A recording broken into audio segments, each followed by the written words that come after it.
Hello, hello, my dear students. How are you doing? I'm great. I hope you are too.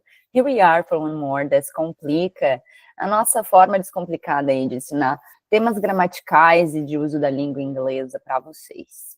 Hoje vamos falar dos pronouns.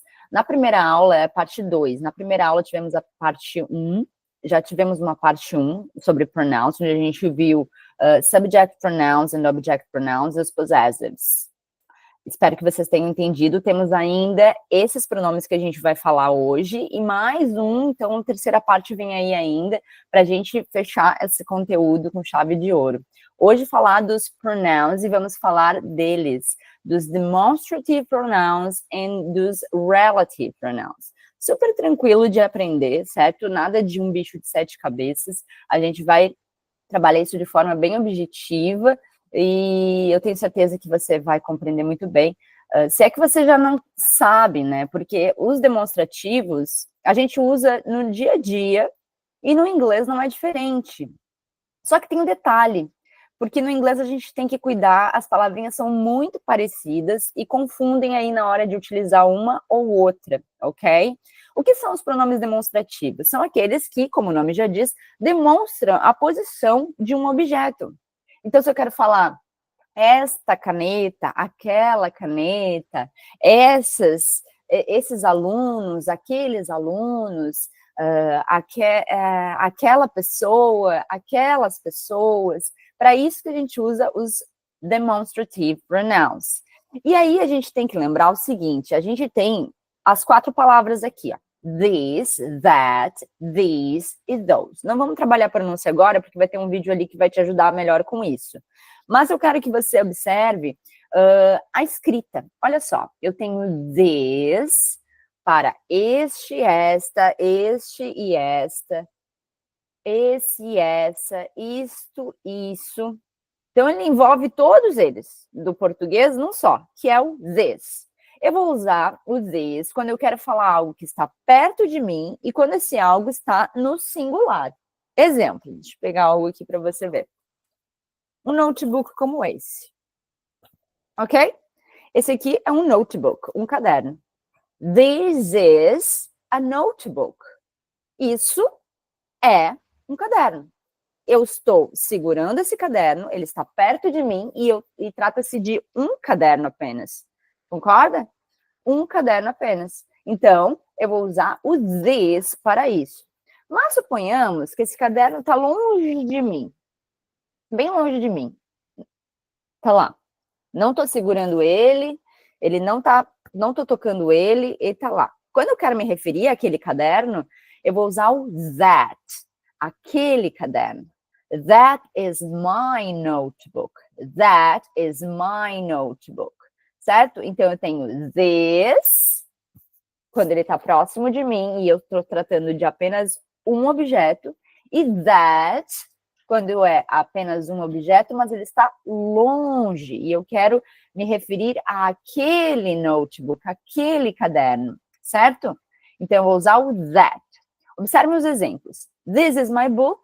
Este é meu livro. I didn't expect this. Eu não esperava isso. Detalhe, tá? Pode não ser objeto, né? Acabou de acontecer alguma coisa que você não esperava. I didn't expect this. I'm not comfortable with this. Tá vendo que não tem objeto envolvido? É uma situação que está muito próxima de mim. I'm not comfortable with this situation. Tá? Ela tá tocando em mim de alguma forma, ela tá me afetando de alguma forma. Eu posso usar o this nesse caso. What's this? Eu tô aqui com um objeto que eu não identifico. What's this? What's this? O que é isso? Certo? Então, observem que o this é usado no sentido de pronome demonstrativo para objetos que estão no singular e perto de mim. Enquanto that, vamos ler os exemplos. That is your car. Apontando lá, aquele. What's that? O que é aquilo? Enquanto eu falava what's this, quando a coisa está na minha mão, eu vou perguntar what's that? Quando ela não está na minha mão, quando não está ao meu alcance. I love that. Eu amei aquele. Eu amei aquilo lá, certo? Não está na minha mão. Senão seria I love this. That's my mom. Aquela é minha mãe. Ela não está aqui do meu lado. Ela está lá e eu estou mostrando ela para alguém. Então, eu vou usar o that nesse caso. Ok? this e that. Entramos agora nos plurais. E aí, atenção, porque eles são muito parecidos. Olha só, como é o this para plural? Ele se difere muito sutilmente da pronúncia do this para o these. Ele é um pouquinho mais longo, certo? E ele se refere a coisas que estão perto da gente, só que agora estamos falando de plural. Ou seja, vou usar o exemplo do caderno. Eu tenho agora 2 cadernos aqui na minha mão. Então, eu vou falar, estes cadernos são meus. These notebooks, plural, obviamente, porque são 2. These notebooks are mine. Ou, these are my notebooks. Estes são os meus cadernos, ok? Então, eu agora estou com 2 ou mais de um. A partir de mais de um já é plural. E eles estão comigo. Vamos ver os outros exemplos. These are my shoes. Estes são os meus sapatos. Are these your books? Esses são os seus livros? These boxes are from another house. Estas caixas são de outra casa. Percebam que os substantivos aqui estão no plural. Então, é onde eu tenho que observar para botar esse pronome demonstrativo como plural ou singular. Se for singular é this, se for plural é these. E a pronúncia é um pouquinho mais longa, ok? Agora, suponhamos que esses notebooks estão lá longe e eu quero falar, não, aqueles cadernos lá são meus. Aqueles são os meus cadernos. Eu vou usar o those. E aí muda com esse O, não é tão parecido com that nesse caso, né? Então, é um pouco mais fácil de memorizar. Those para aqueles no plural. Então, eu quero falar, those are my notebooks. Aqueles são os meus cadernos, certo? Vamos ver os outros exemplos aqui. Those are my friends. Aqueles são os meus amigos. Those people are my parents. Aquelas pessoas são os meus pais, certo? Então, eu não estou próximo dessas pessoas e é mais de uma. Então, eu vou me referir usando o those. Perfeito? Então, repitam comigo. This, that, these, those. E aí, gente, eu preciso tratar de um assunto com vocês, que é a pronúncia desse TH, dessas 4 palavras. Por quê? Porque não é o som que a gente costuma fazer no português. A gente vê o TH, e a gente vai ter um Descomplica sobre isso, que a gente chama TH vozeado. O TH tem 2 sons, que não é o som do T, que não é o som do D. São sons diferentes que o português não produz. Aqui, nesse caso, a gente vai usar o TH vozeado. Tá ali, ó, voiced TH, vozeado. Que é o quê? É um D com Z. Aqui, nesse vídeo, ela vai explicar certinho de onde vem esse som. Então, eu peço para que você assista, reproduza, repita, certo? Eu vou falar com muita atenção e trazendo mais próximo aqui da câmera, da onde vem esse som da minha parte, para vocês tentarem reproduzirem também. Então, eu vou começar com esse. Eu vou falar assim, ó. These, that, these, those. E é isso que ela vai ensinar ali, nesse vídeo, certo? Aqui no vídeo do meio, é uma brincadeira que muitos costumam fazer, vocês já devem ter visto algum videozinho a respeito, que no inglês a gente chama de this or that, onde a pessoa escolhe esse ou aquele. Percebam que essa mulher aqui, quando ela vai pronunciar, ela fala that, ela não marca tanto o T do that, this or that. O T é muito sutil, ele fala this or that, this or that, this or that. Por quê? Porque this or that, esse T no final do that é muito sutil. Aqui ela nem pronuncia, se vocês repararem. E aí ela vai dar as escolhas dela entre ketchup e mostarda, inverno ou verão. E é uma brincadeira que você pode fazer também por aí. This or that, até sobrar um só, ok? E aqui é um exemplo de uma nativa falando, apontando com outros exemplos que não é caderno. Então, não deixem de assistir esse vídeo e praticar os pronomes demonstrativos através deles também, ok? Seguimos. Também, em forma de prática dos pronomes demonstrativos, que é basicamente isso, gente. A gente tem que entender o uso do these, that e those, entendendo, exemplificando, colocando em mente os 4 pronomes demonstrativos, a gente vai para a prática escrita, certo? Aqui, entre parênteses, está falando mais ou menos a localização do objeto, e aí você vai usar o pronome demonstrativo adequado em cada um dessas frases, ok? Não deixem de exercitar, é na prática que a gente consegue memorizar e entender melhor o uso desses demonstrativos, ok? Então, bora praticar. É assim que a gente memoriza, é assim que a gente compreende, praticando. Vamos lá. E aí, eu tenho mais um pronome para ensinar para vocês, que são os pronomes relativos, que pode ser um pouquinho complicado, mas também é the cherry of a cake, a piece of cake. Então, a gente vai trabalhar agora os pronomes relativos, que, como o próprio nome diz, ele é relativo a algo que já foi mencionado anteriormente. Olha só, são esses. A gente já viu essas palavras, who, which, lá nas question words, quando eu fazia frases usando essas palavras como perguntas. Who are you? Quem é você? Which one do you prefer? Qual desses você prefere? O problema é que não é só aí que vocês vão encontrar elas. Às vezes vocês vão encontrar em meio de frase. E em meio de frase, elas já não estão sendo usadas como uma question word, porque não é uma pergunta. Elas estão sendo usadas como um pronome relativo, porque está sendo relacionado a algo que já foi dito anteriormente na frase. Perceba o seguinte, quando a gente fala o que, esse é meu amigo que eu te falei, tá vendo? A gente usa o que o tempo todo no português. No inglês, a gente vai ter o que também, que é o that. Perceba ali no meio, that. Que, coincidentemente, também é um pronome demonstrativo que eu acabei de ensinar vocês. Aquele, that. Só que aqui, o that está como pronome relativo. A gente vai esquecer um pouquinho os pronomes demonstrativos, que eu acabei de te ensinar, e vai focar aqui no that agora como que, como um conectivo, certo? Como uma palavra que está sempre em quase todas as frases que a gente usa, e às vezes até oculta, tá? Às vezes o que ele não precisa estar na frase. Só que tem uma coisa, quando esse que tem a ver com uma pessoa, o correto é a gente usar o who. Observem a frase ali do exemplo. A cook is a person who makes food. Um cozinheiro é uma pessoa que faz comida. Aqui eu poderia tranquilamente usar o that.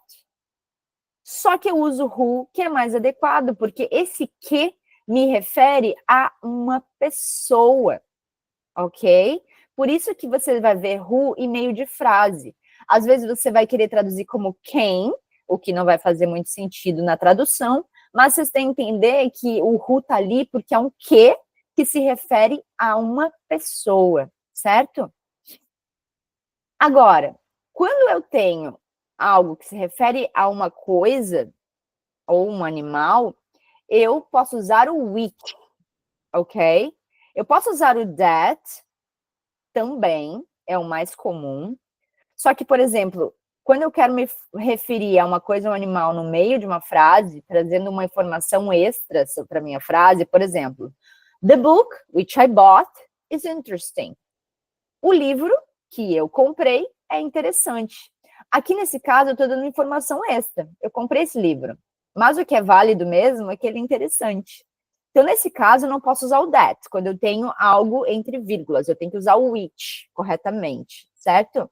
Só que, quando eu tenho frase assim inteira, sem meio de vírgulas, aí não tem problema, eu posso usar o that, certo? Tanto no caso de ser pessoas, tanto no caso de ser coisas. Só que é o mais adequado usar esses dois, certo? Então, which é também que, assim como that. O which para usar para coisas, o who, quando eu quero falar que para pessoas, e o that, ele é universal. só não pode ser usado quando eu trago uma informação extra, entre vírgulas. Por exemplo, he's the actor that I like. Ele é o ator que eu gosto. Tá vendo? É uma informação que tem o that e não tá nenhuma informação extra que eu tô te dando. Então, ele é um ator que eu gosto. That. Eu poderia usar o who aqui? He's the actor who I like? Poderia. Eu tô falando de pessoas, certo? Como eu falei para vocês, eu posso usar o who nesse caso. Agora, o próximo exemplo. A cup is something that breaks easily. Uma taça é algo que quebra facilmente. Será que esse que poderia ser substituído também pelo which? A cup is something which breaks easily? Também poderia, certo? Por quê? Porque o who é mais adequado usar para pessoa, o which para coisa e o that universal. Entenderam isso? Vocês vão ver that por aí. Só que vocês também vão ver o who e o which em meio de frase. E aí vocês têm que entender que a tradução disso também vai ser que. Ele só vai estar ali para reafirmar ou relacionar o que foi dito com a pessoa, com o sujeito que está ali. Tudo bem? Ok? Espero que sim.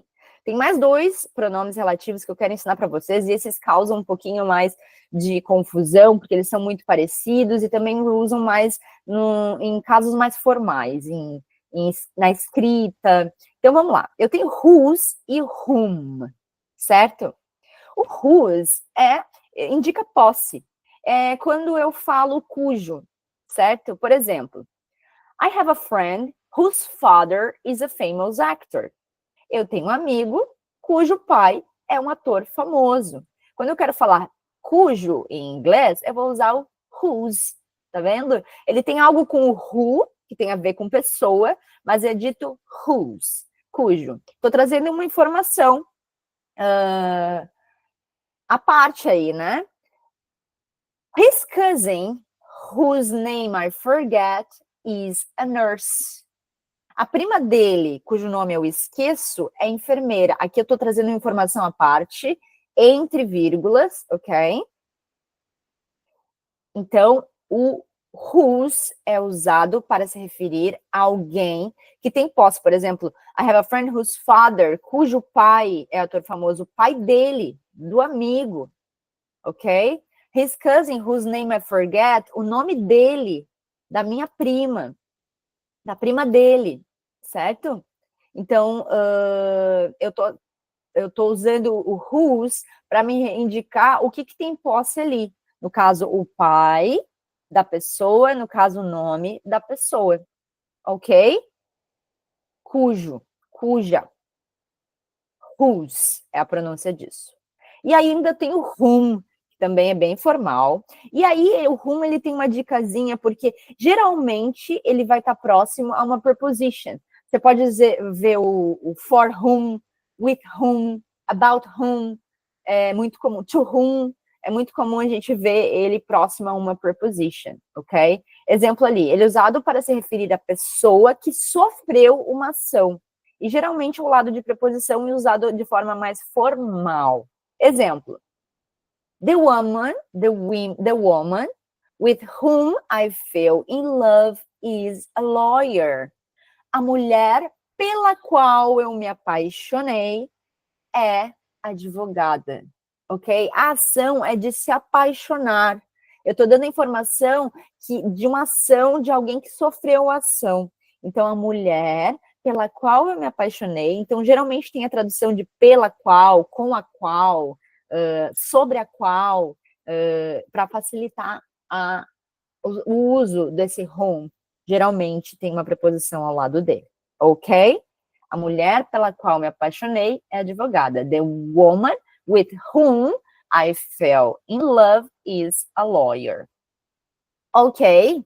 Então, repitam comigo. Who, which, that, whose, whom. Ok?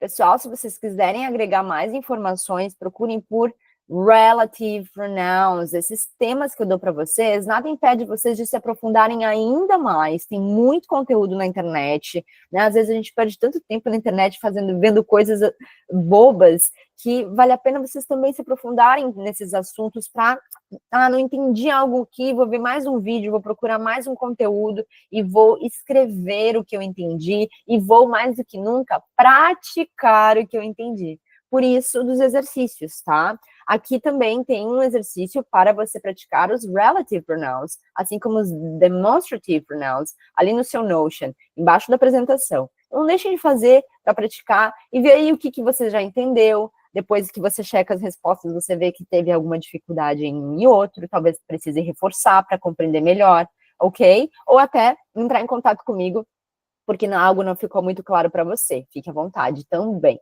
ok? Esse suporte você sempre tem aqui através da Teacher, ok? Hoje, então, a gente viu os pronomes demonstrativos e os relativos em inglês. Ainda falta mais um pronome para a gente ver, que são os reflexivos. Logo, a gente vai fazer a parte 3. Espero que vocês tenham compreendido, né, esse tema. E pratiquem, gente, pratiquem, não basta a teoria, a gente tem que usar na prática para a gente compreender ainda melhor o que foi ensinado aqui. Thank you for watching me, thank you for your attention, and I'll see you on our next Descomplica course. Goodbye and see you next time.